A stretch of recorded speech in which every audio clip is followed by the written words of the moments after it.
Well, thank you for having me and for tuning in. This is a great setup doing it virtually, but hopefully we can gather in person at some point.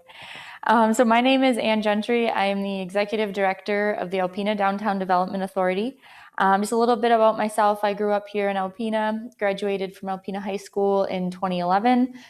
So just approaching 10 years ago, I attended Brown University out in Providence, Rhode Island, where I studied comparative literature with a focus on Italian and English literature.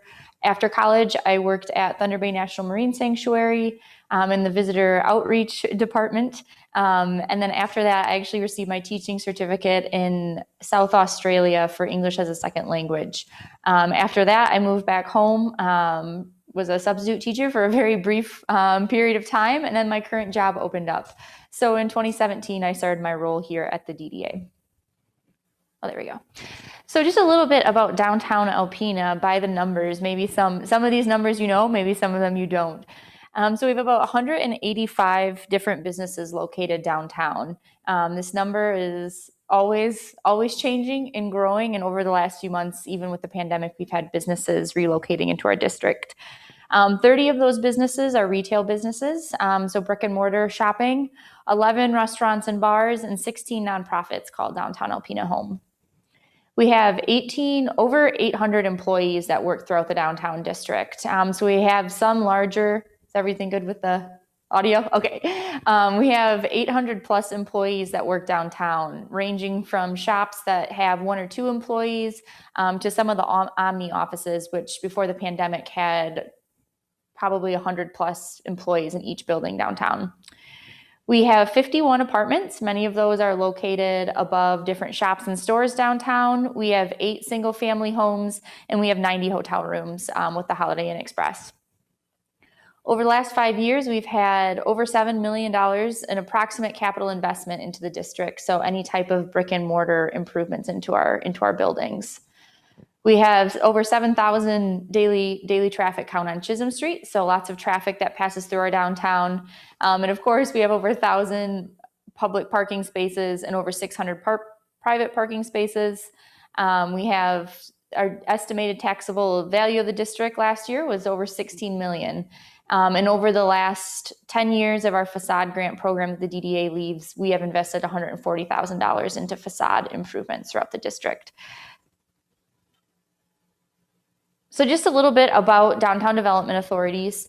So DDAs exist all throughout the state. So they're as small as having a DDA but no staff, as large as something like Ann Arbor, which has over a $5 million budget every year from parking revenues. We're all created under Public Act 197 of 1975. So in the 70s, a lot of investment was moving away from your traditional downtowns into more suburban areas, more drivable areas, and away from the historic commercial districts of our community. So when you think of a downtown, most communities are lucky enough to still have much of their historic center intact. So our downtown is kind of the core of it is Chisholm and 2nd Avenue and extends out. And I'll have a map of where our boundaries technically are established. So the mission of our DDA and every DDA throughout the state, as established by Public Act 197, is to correct and prevent deterioration within the established DDA district, to encourage historic preservation, to acquire and dispose of interests in real and personal property, to create and implement development plans in the district, and to promote the economic growth of the district. So all of us are guided by this principle, which is truly to reinvest into our downtown, into the historic center of our community, and to raise the different types of investment that are happening there and promote the economic growth. So our DDA was formed in 1980 by the city of Alpena. So we are underneath the city's umbrella, although we do have our own board of directors, which currently is made up of 10 different individuals ranging from property owners, business owners, volunteers that serve on our board that oversee all that we do. The goal of the DDA, in addition to that mission I just mentioned, is to implement positive economic, physical, and aesthetic changes in downtown. And we're funded through tax increment financing, so property taxes throughout the downtown district. And then we have a 2 mil assessment on all downtown properties that are within our district. And our most recent TIF plan was in 2004, and that is good through 2043. So the way that we are funded is when our boundaries were established, those property values were essentially frozen as to what they pay in taxes to the city. And then as those property values increase throughout the district, the DDA collects the increase. So the idea is as property values increase throughout the district, we're reinvesting to further that increase and further the development of our district. Wrong way. So our boundaries, as they are today, we've expanded 4 times throughout our history, but this is the most recent expansion, which happened in 2004 to get to this point. So we go as far south as Lasting Expressions Flower Shop on Washington. So as you're coming into town through M32 or up 3rd, right where it starts to turn commercial is where our district starts on the south side. We incorporate all of the City of Alpena Marina. We go all the way west down Chisholm Street to about St. Bernard's Church. We incorporate 2nd Avenue Bridge and the north side of the river up to St. Mary's Church on North 2nd Avenue, and then on the west side of the river to incorporate Noah and the Fletcher Paper Mill site, which was what was added most recently in 2004. So the properties that are located within this district are what fund us through their property taxes, and it's where we're able to spend the money. So what type of projects we can do, what businesses we can market, what type of physical improvements we can do in the district has to be within these boundaries. So some of the ongoing things that we do a lot of beautification projects. So hanging flower baskets, we have a facade grant program, which we fund we just recently upped this to $10,000 per facade, or up to 50% of a project with that 10,000 max. We started this program in 2004, and as I mentioned earlier, we funded up to $140,000 we've invested throughout the district. One of our most recent projects that we contributed to was the red brick tap and barrel, if you've driven by that. So where the old dry dock used to be, we contributed to some of that facade renovation. We also do holiday decorations and banners. So this year we had new winter banners printed.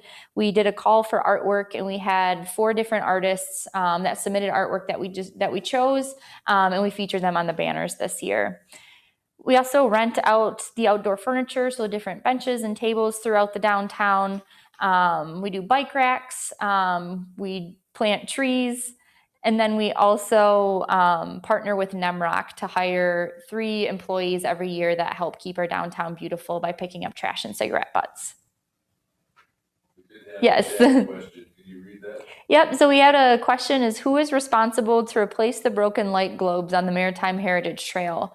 That would fall underneath the city. With things like this, we always bring those types of things to their attention, so we can definitely pass that along if there's some that aren't working. Okay. We also do marketing promotional events for our downtown. So some of them that we do over the course of the year, until the chat comes up.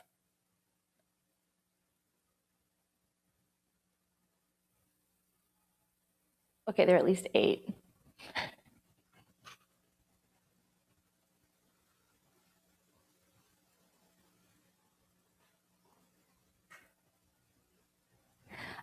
So some of the different events that we do over the course of the year, of course, this year we had to cancel a lot of our in-person larger events that we do, as many other downtown organizations and businesses have had to do out of necessity. So we do our chili chowder cook-off, which is usually held in early October. We partnered with the Fresh Palette and the Alpena Blues Coalition on the Alpena Blues Festival, which in 2019 moved to the downtown district for the first time. Of course, this year that didn't happen, but we're hoping that again next year we can partner on that to bring it downtown. Every fall, we also do Bard at the Bar. We collaborate with Thunder Bay Theater to do kind of like a strolling Shakespeare performance at different downtown bars and restaurants. So last year, we had 5 different locations, and Thunder Bay Theater's core professional company performed different Shakespearean scenes and monologues at each of those. Again, we weren't able to do that one this year because the theater didn't have a season and we're not hosting in-person events like that, but we're hoping to get back on schedule for that. So some of the just different promotions and events that we do for the district, ranging from small to large, collaborating with different organizations to bring some of these events, as they are important to not only bring people downtown, but also to promote our district as a great place to visit.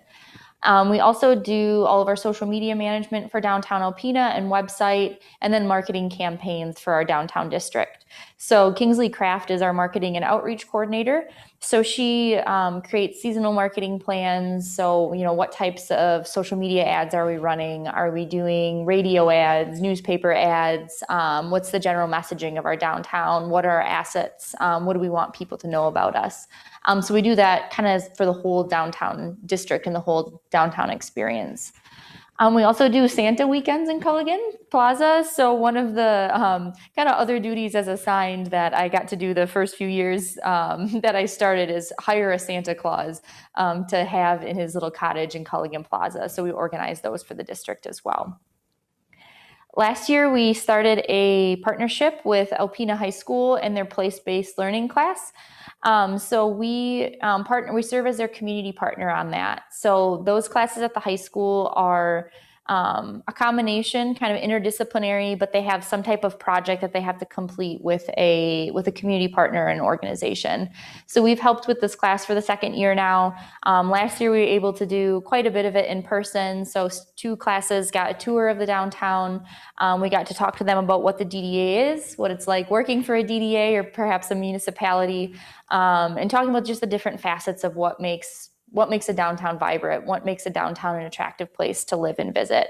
So this year we've had to do everything virtually. So we've been checking in with those classes quite frequently, and they're planning on doing some small events and a marketing campaign for November 21st. So we'll be announcing some of those details in the next week or so. And of course, we also do shopping events for our merchants. So in addition to having a board of directors, we have 4 committees with the DDA that focus on the different areas of what we do. So we have design and beautification, parking, economic development, and promotions and marketing. So our promotions committee is made up of we're seeing more merchants, so different business owners that volunteer, especially on this committee. And as we're getting more retail shops downtown, we're collaborating more with them on different events to get people to come shop downtown and, remember that downtown is a good place to shop. So we had our most recent one was October 22nd. It was called Flannel Fun Night. And then we have one coming up on December 5th from noon to 5 for a cookie crawl. So we also help, a combination of events that directly benefit businesses and some of these larger kind of brand building community events that we partner with as well. And then last but not least, for my little intro to what the DDA does, economic development. So this is really the core of what we do. Without vibrant businesses, without diverse businesses in our downtown, we would just be a bunch of empty buildings. So we work closely to ensure that our downtown has a good set of businesses. So it's not just all office space or it's not just all retail space. We want a healthy mix of different types of businesses and businesses that are relevant to the market today. So we market all the different available properties that there are downtown. We're lucky right now that there aren't a lot of vacancies downtown within our district, especially in the core. So especially along Chisholm and 2nd, where most people think of downtown as being. So we help market those. We have a listing on our website of all the available properties. We also keep an inventory of all of the apartments that are available for rent as well. We just started partnering 2 years ago with Art in the Loft. So we feature student artwork on kind of these larger than life scrims that go into windows for vacant buildings downtown. So last year we had them where the old Hallmarks used to be at the dry dock while they're doing their work. And then this year we added one on the north side of 2nd Avenue right across from St. Mary's. So those are available to properties as they either go for rent or if they are under construction. And we have different artwork from students through some of Art and Loft's programming that we put in those windows. And Omega has been kind to help us with that, to get those scrims to fit any specific set of windows and show that these spaces aren't just vacant or empty, they're vibrant and they're full of possibility. We also work closely with the Michigan Economic Development Corporation. So they're one of the larger grant giving organizations in the state, and they've been incredibly crucial to getting some of these projects downtown off the ground. From renovating apartments on the second stories to large building remodels like the Dry Dock project. So we serve as a liaison between them and our different downtown business owners and property owners. So they check in with us. We give them a tour of maybe what projects might be coming down the line, what opportunities they are, and if there's any business or property owners that are interested in applying through grants for them. And then last but not least, we do webinars and educational programming for different downtown businesses. We're connecting our businesses to different resources that might already exist out there. So during COVID, we did a few virtual webinars on how to market online, and then as the state was reopening, how to make sure that your business was compliant. So we partnered with the Alpena Chamber on those. As many organizations have had to adapt to some virtual opportunities. So we've been trying to offer more of those types of things that businesses might have questions about, or what are we hearing a lot about from businesses. And then in the future, we are planning on doing some in-person programming as well. But right now, we put a pause on that. So what kind of things are new downtown? Of course, the Christmas tree. As you can see in this photo, this was actually just taken yesterday. This was donated by, I believe, Noah Skiba and his family from actually in the city of Alpena, we heard. So this is a beautiful 31-foot blue spruce tree that our city Department of Public Works has been decorating this weekend. So some of the different projects, if you've been downtown recently, you might have noticed, or maybe you've read some of the press that we've heard about some of the projects that have been happening and the renovations that have happened as well. So of course, the first photo on the top left is of Red Brick Tap and Barrel. So they just opened just over a month ago. And this was previously the Dry Dock. Corey Canute and Kevin Peterson are the owners. Kevin is a chef. His brother owns Fresh Palate, so you might have seen him there. And Kevin used to work at As You Wish Gourmet Eatery when that was open, and also at the Hungry Hippie before taking this full-time venture on. So this just opened about a month ago, an incredible project. They completely remodeled the interior, facade, and they're working on apartments upstairs. We're so happy they're open and being able to have another restaurant downtown. So if you get the chance to check it out, please do. It's spectacular. The Royal Night and State Theater, you may have also heard, were both recently sold, and work on the Royal Night started pretty quickly after that sale went through. The bottom photo is a photo of it as its old facade was being taken off. So this old facade was added in the 1970s, and luckily enough, a lot of the old brickwork from the 30s was preserved underneath. So they will be continuing to do work on that. The owner's intention is to operate it as a movie theater again. And then the State Theater, something similar, reverting it back to a one theater movie house. And I believe Jeff might have done a presentation for ALL, so maybe some of you tuned in to hear more about those plans. It's very exciting. We're just thrilled to see what those are going to add to our downtown. We've also had more and more businesses that are interested in locating downtown, especially with the mall closing. We've been doing outreach to different businesses that are located in there, trying to help, is there the right space for them downtown? Are they interested in being in our district? Cobby Goose is one that has already secured a location. So they are moving into Harborside Mall near Save-A-Lot within the next month or so. So we're always happy when businesses want to locate within our districts. So we're happy that they'll be joining our downtown community. Same with Friars Pizzeria. So they are currently located on the North 2nd Avenue, just outside of our district near Chiefs Bar, but they're moving to 104 North 2nd Avenue, which is right where As You Wish used to be, right next to Traveling Ladders and Master's Shoes. So they, I believe, are supposed to be opening in the next month or so, of course, doing lots of remodeling and renovations to that space to make it what they want it to be. And there's more to come, certainly. So if you've driven through downtown, the Alpena County George and Fletcher Public Library is in the process of having its renovation.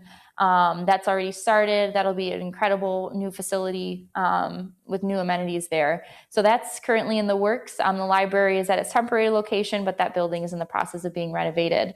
And then Thunder Bay Theater as well, with the fire that happened next door at John Lau, they're in the process of what that renovation is going to look like and working through the MEDC to secure some grants to repair some of the brickwork that's needed to be redone, and of course repair the extensive smoke and water damage that came with that event. So one of the projects as well, you might have seen there are some new murals this summer that were added. So Fresh Waves is a project the DDA leads. This is our second year that we've done it. 2019 was the first summer, and you can see the one photo on the side of Family Enterprise that we kicked off the project with.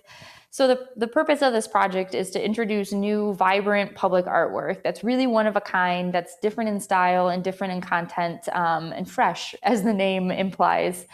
So the first year we had two artists that did the first mural. So Aaron Golbeck actually grew up here in Alpena, and he works out in Colorado as a professional mural artist and does them throughout the country. He really wanted to give back to Alpena and introduce some different styles of public art here. So we collaborated with him and his partner last summer to bring the first mural to life.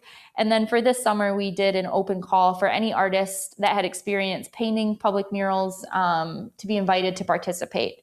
So our promotions committee reviewed 7 applications from different artists that applied from all over the country, so both Michigan and beyond, and some mock-ups of what they submitted, and then reviewed them as to what we really wanted to see.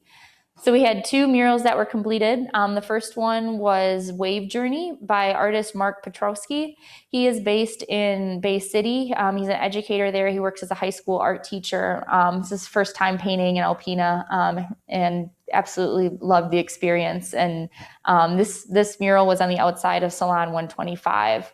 And his artist kind of statement and vision for this was that it represents the different waves and cycles of life, from a moment to a day to a year, and how they all intersect and can be really colorful and joyful. And then the second mural we had commissioned this summer was Together Again by Britt Flood. So she is an artist based in North Carolina. It is her goal to paint a mural in all 50 states.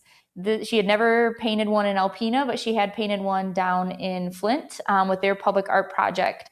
So we had some different location changes at the last minute with this. And then with the fire at John Lau, we ended up delaying the painting of this one a few weeks just to give them some time to kind of breathe from that event and clean up some of the damage.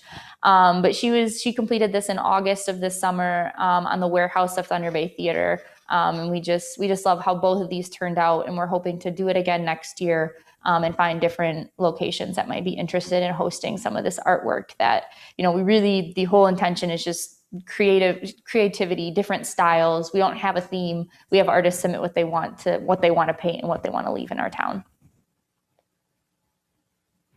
So of course, when talking about recent events and what's kind of on our horizon, COVID-19 and how the pandemic is still continuing to play out is something, especially this spring, that we spent a lot of time kind of reacting to and trying to take kind of inventory of what we can do and how we can continue to support our businesses. So there were some local relief that was offered. So the MEDC, the Michigan Economic Development Corporation, they had grants that were processed through Alpena Area Chamber of Commerce, and specifically Target Alpena underneath them, that were redistributed out to businesses, which was a huge help to help make payroll, to help pay rent, utilities, supplies, kind of recover, especially from the few months where they were shut down, to recover from that. The All In for Alpena fundraising campaign. So this was led by Jennifer Callery. She started it through Target Alpena and the Community Foundation. There was over $45,000 raised for that, and 32 businesses received grant awards that were able to help, cut some of these losses that happened throughout the year and help businesses be confident that they can make it through this. And then the DDA as well, we offered some virtual shopping nights. So as businesses were shut down, people couldn't shop in person, but they can shop virtually. So we hosted 2 of these in April, where different businesses were able to sell their product, talk about their store, talk about their story on their Facebook pages. And then people could tune in and either place orders through that or be directed to their online store.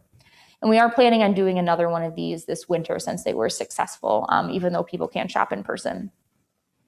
We also offered some webinars, as I mentioned earlier, on different topics like online marketing, setting up an online store, and how to reopen safely.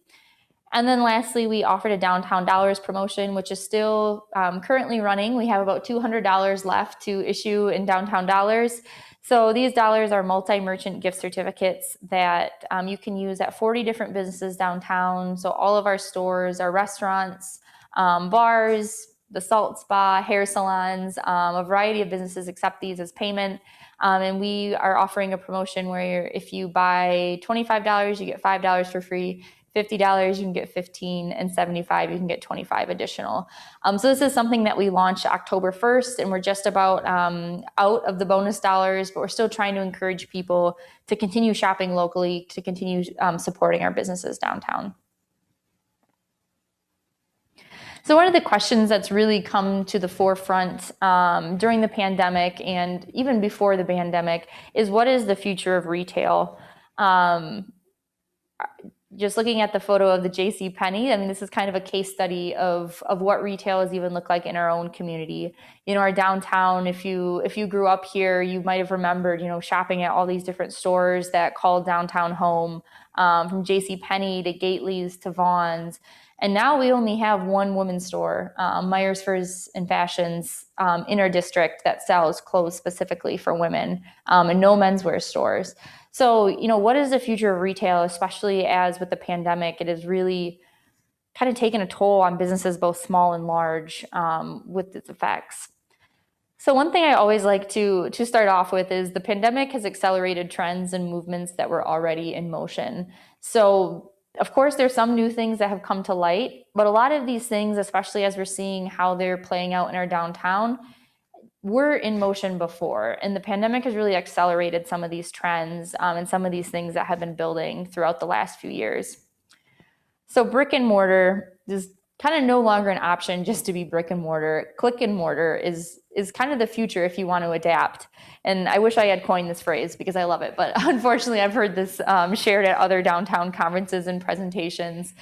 So often people think of, you know, digital sales and online as this like direct opposition to brick and mortar, but they don't really need to be at the opposite sides of the spectrum. You know, online shopping is just a tool that businesses can use to supplement what they offer in person. And it doesn't have to be their bread and butter. It can be, you know, just a different way to connect with more customers and also expand their base and really show off what they're doing and tell their story in a different way.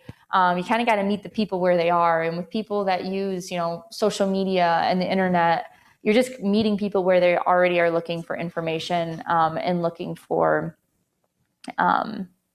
products. I'll wait till you pull this chat up. So clothing is something many women don't like to buy online. Are there any plans to lure women's clothing stores downtown? Absolutely. Retail, especially this like essential retail. So clothing, especially, I mean, everyone needs to shop for clothes, is the top of our wish list of what, you know, businesses we'd really like to see downtown and also kind of encourage to come downtown. So especially with the mall potentially being sold and businesses looking for a new home, that's something we've talked to some of those women's stores. So Glick's, Style Warehouse, Lily Colburn, that we'd really love to have consider downtown as a location. So we are working with them, trying to connect them with the right business and location to make it work. And then Mike Mahler at Target Alpena, I know, has been in contact with like more national based brands, whether they sell clothing as a part of their store or if they're just exclusively clothing to see if there's a potential market in Alpena. So that's definitely something that, you know, especially with the mall closing, and, you know, we hear that a lot, is that, you know, shopping for online is not for everyone, especially when it comes to clothes. So if there's a way we can encourage those types of businesses to either relocate or open in downtown, is something we really want to do. So with that thought on online shopping, so just some information. So according to research by MasterCard, in April and May this year, which is of course when our lockdown and stay-at-home orders were kind of at their most prevalent, more money was spent online than the last 12 Cyber Mondays combined. So some of this was out of necessity, but it's certainly here to stay. And Forbes predicts that between 25 and 35% is the increase, even from now to the end of the year, we're going to see of e-commerce grow. Again, some of this might be out of necessity because people, some areas aren't open to in-person shopping, or maybe people aren't comfortable yet shopping in person. But online shopping and using e-commerce as a tool is certainly something that's here to stay. And how can businesses really tap into that and scale it down to their operations to make it work? The other thing we're seeing, closure of some big box stores. Certainly not all of them. Some, like Amazon, Walmart, pandemic has been great for their business. They have the tools to offer quick shipping. They have the tools to offer convenient online shopping. Other big box stores, especially retailers, Neiman Marcus, J. Crew, are declaring bankruptcy because they just can't compete with some of these bigger models that are out there. So we're seeing some of this play out, even again, back to JCPenney, started off in downtown Alpena, moved to the mall as shopping malls became more popular and more prevalent for businesses to locate in. And now they're shutting their doors after being in operation for nearly 100 years because they just can't compete with some of these other trends, prices that Amazon can offer, convenience, and shopping malls as well. We're seeing this on a local scale are no longer being as desirable as places to shop as they used to be. So it's certainly a question that we're dealing with as well. Is our community needs places to shop. Absolutely. We need places to buy clothes for ourselves, for our husbands, for our children. And some people don't want to do that online. But as we're seeing these big box stores that used to provide that clothes, what will come after that? We hope that people locally might rise to that challenge and see that this is a crucial need in our market that we need. We're kind of at this transition point of, what will come next with that. And then, of course, what has the effects been on our downtown? What are we seeing both in terms of the pandemic and beyond? So we are seeing really low vacancy downtown. There are some buildings that look vacant that maybe aren't, and there's some that are vacant that people don't necessarily want filled yet. When we're talking about, marketed spaces that a business could move into quickly, we really don't have a lot of move-in ready spaces right now. So we are seeing a huge need for more, especially first floor space with different square footage needs. So anywhere between 300 square foot to 5,000 square foot. We just don't have that move-in ready space for businesses right now. And a lot of businesses don't want to buy a building and renovate a whole building because they want to operate their business. They don't want to be a property owner and a property manager. So we're seeing a huge need for spaces like that, if you open a business, you want to rent from someone and you only need so much square footage and you don't want to renovate yourself. We don't have a lot of space like that right now. But for a downtown to grow, we need more physical space to put businesses in. And of course, businesses want to be clustered. So this is something, with the mall and talking to the tenants there, businesses want to be around other businesses, especially if they're retail oriented, especially if they're food oriented. They can really benefit so greatly from foot traffic that other businesses can bring to them. So, how can we continue to cluster businesses around the anchor businesses that we already have, and businesses that are already successful so that maybe a newer business can locate near them and kind of benefit from that relationship. And then, of course, in our area, this summer, we saw a lot of first-time tourists to our area, people that, don't want to be in a busier area like Traverse City. They want to come to an area where there aren't as many people, there aren't as many COVID cases. So they've turned to our side of the state because we do have a much smaller population and a little bit more off the beaten track. So we're hoping some of that continues because, tourism is a huge source of revenue for a lot of our businesses. So we hope they had a great time in our area and we'll continue visiting again. And then last but not least, we're also seeing people relocating to the area, whether they're working from home now and they don't need to be tied to the location where their business might be or who their employer might be located. And they might be thinking, I don't want to live in, a suburb of Detroit anymore. I can move up north. I can have a much lower cost of living. I can have a, calmer quality of life. And so they might be looking at our area just a little bit differently because they no longer have to be tied to one space where their employer is based. And then we're seeing that as well with the move to more isolated areas. I think because of the pandemic, but also just trends of living. A lot of people move here for the quality of life. There was an anecdote from one of my committee members that they had met someone that just located to the area, and they'd pretty much never visited here before. But they did a search for lakefront communities where you can buy a home for under $100,000, and Alpena was one of the few areas. In Michigan, especially when you consider we have a community college, we have an airport, we have a Meijer, a Walmart. We have some of these amenities that people are really looking for, as well as a really low cost of living. And of course, a lake doesn't hurt either.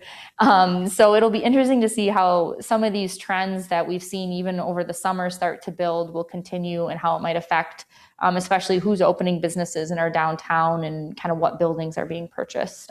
We hope it's a positive. We hope it's a positive that these people will take an interest in our downtown and want to contribute. So that is all I have. Just a few thoughts about kind of what the direction our downtown is going, especially with the pandemic. If you have any questions, feel free to either chat them or unmute yourself. Hi, this is Dick Bremer. Certainly, thank you, Ann, for bringing us up to speed at what's going on downtown and what's the Alpena Development Authority all about.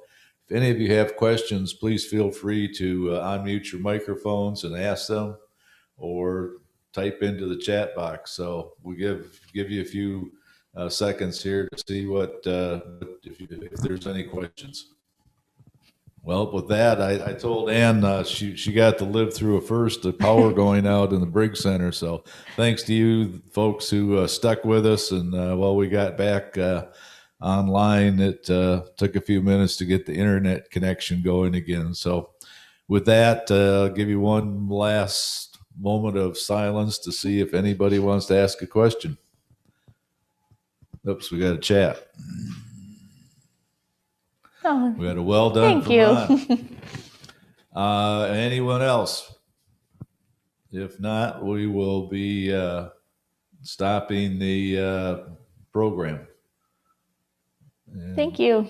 Thank you, Ann, and